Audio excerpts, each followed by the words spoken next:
اوس د خدمت او د یووالي وخت دی، اوس د وطن د جوړولو.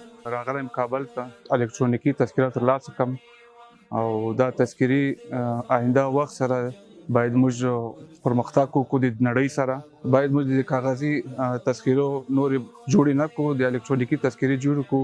ډېر تکلیف ته د کاغذي تذکرو چې هغه تایید کوه، کوشش وکړئ چې زر تر زره الکترونیکی تذکرې ترلاسه کړئ او د دې نه استفاده واخلئ. ما ټول هموطنانو ته دا درخواست ده چې مثال هغه راسي او د الکترونیکی تذکرې ترلاسه کړي. با کارت 4 آمدیم برای تذکره الکترونیکی.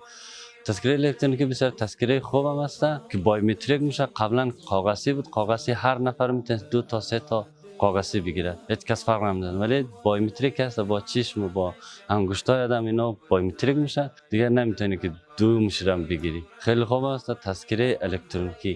برای مردم پیام است که تذکره بگیره در هر جا است، چه کابل است چه ولایت است، راحت تر هم است از کاغذی. کاغذی جنجال چه کلو داشت، پاره میشه، شاید گم شد یا رقم شدی. ولی الکترونیکی بسیار تذکره خوب است، کلگی بتونه بگیره، بسیار خوب میشه. کاغذی تذکره ولا را سره هغه نور جای پرې کېدم، عکسیان خرابېدو، د چیرې کېدم.